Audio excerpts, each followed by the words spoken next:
conosco. Ele está no meio de nós. Proclamação do Evangelho de Jesus Cristo segundo Mateus. Glória a vós, Senhor. Depois que os magos partiram, o anjo do Senhor apareceu em sonho a José e lhe disse: Levanta-te, pega o menino e sua mãe e foge para o Egito. Fica lá até que eu te avise, porque Herodes vai procurar o menino para matá-lo. José levantou-se de noite, pegou o menino e sua mãe e partiu para o Egito. Ali ficou até a morte de Herodes, para se cumprir o que o Senhor havia dito pelo profeta: do Egito chamei o meu filho. Quando Herodes percebeu que os magos o haviam enganado, ficou muito furioso.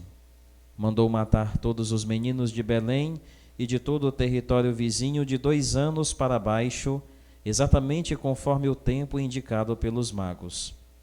Então se cumpriu o que foi dito pelo profeta Jeremias. Ouviu-se um grito em Ramá, choro e grande lamento. É Raquel que chora seus filhos e não quer ser consolada, porque eles não existem mais. Palavra da salvação. Glória a vós, Senhor. Meus irmãos e minhas irmãs, a liturgia da palavra da Santa Missa de hoje nos convida a adentrar um outro aspecto desse tempo do Natal que nós estamos vivenciando. A liturgia da Igreja nos mostra que durante 8 dias após a festa do Natal do Senhor, nós celebramos um período chamado de oitava do Natal, como se nós celebrássemos hoje, ainda hoje, depois de 8 dias, o dia do Natal. São 2 momentos na igreja em que nós celebramos a festa, uma festa que se estende por 8 dias. É a Páscoa e o Natal, né? E dentro do contexto das celebrações da oitava do Natal, nós somos convidados a adentrar em algumas esferas da vida cristã que são iluminados por alguns santos, alguns fatos da palavra de Deus. Como, por exemplo, Santo Estevão,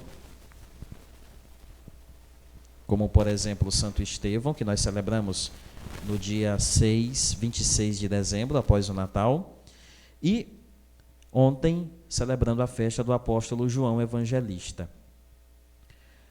Diante de toda esta alegria que nós fomos introduzidos desde o dia 25, celebrando o Natal do Senhor, iluminados por aquela luz que envolveu os pastores naquela noite santa, diante de toda daquela exultação dos coros dos anjos que cantavam glória a Deus nas alturas e paz na terra aos homens por ele amados, hoje nós somos surpreendidos, podemos dizer assim, por um tom dramático que a liturgia nos oferece. Diante de toda aquela alegria em ver a criança que nasce, hoje a palavra de Deus, através do Evangelho, nos mostra o massacre de tantas crianças que aconteceu no contexto do nascimento de Jesus, os chamados Santos Inocentes, que é uma festa que foi introduzida na igreja já no século VI, portanto há 1400 anos, para dizer justamente que desde os primórdios, podemos dizer assim, da igreja, já se reconheceu que Jesus veio a este mundo para ser a fonte de toda a santidade e a fonte de todo o testemunho. A gente não pode esquecer jamais esta palavra, testemunho. Nós escutamos até na oração da coleta que eu rezei há pouco. Dai-nos a graça de testemunhar com a nossa vida o que os nossos lábios professam. Mas o que significa a palavra testemunho? Bom, do original, do grego, a palavra testemunho significa martiria, ou seja, aquele que dá testemunho acaba se tornando um mártir. O martírio é encarado de várias formas. Nos primeiros momentos da igreja nós vemos a figura daqueles homens e mulheres que derramaram o próprio sangue, mas hoje também existe uma outra conotação do martírio, o martírio branco, né? Este martírio que todos nós cristãos somos chamados a exercer no cotidiano das nossas vidas. E o martírio destas crianças inocentes serve justamente para nós sermos iluminados pela pessoa de Jesus em um único aspecto. Estas crianças, elas nem sequer chegaram a pronunciar o nome dele, porque eram crianças, tinham 2 anos para baixo, mas testemunharam com a própria vida o nome de Jesus. Ou seja, quem deseja fazer parte da Igreja de Cristo, quem deseja fazer parte de Cristo, deve encarar o martírio como um dom, como uma graça. E o martírio dos santos inocentes deve ser lido. Nós lemos o Evangelho de Mateus, que faz esta narração, mas o martírio dos santos inocentes deve ser lido à luz de um outro trecho da palavra de Deus, que também narra um martírio, um massacre de crianças. E aconteceu no livro do Êxodo, quando o faraó, temendo o aumento do povo de Israel, mandou matar todos os meninos de 2 anos para baixo. E apenas um, nós sabemos quem, sobreviveu a este massacre e foi salvo das águas. Por isso que recebeu o nome de Moisés, aquele que foi salvo das águas. E Moisés foi justamente aquele que conduziu o povo de Israel até a terra prometida, atravessando o Mar Vermelho a pé enxuto. Fazendo um paralelo entre as duas narrativas, a gente percebe o quê? Que Jesus Cristo é o novo Moisés, que conduz o seu povo também pela experiência da morte. Nós passamos pelo mar, e o mar na palavra de Deus simboliza a morte, por isso que João no Apocalipse fala que ele viu novos céus e nova terra, pois o primeiro céu e a primeira terra passaram e o mar já não existe, ou seja, a morte já não existe. É Jesus que faz esta experiência de ser o primeiro a passar da morte para a vida e conduz todos aqueles que querem ir com ele para a terra prometida, isto é, para Jerusalém celeste, para as moradas eternas. E a gente vê muitas vezes que na nossa vida, às vezes é até engraçado, mas é tão real isso. A gente às vezes quer brincar de faz de conta de que Deus não existe. E esta vai ser a sina do ser humano. Não tem para onde correr. A gente sempre vai viver esta tentação. A mesma tentação de Herodes. Qual foi a tentação de Herodes?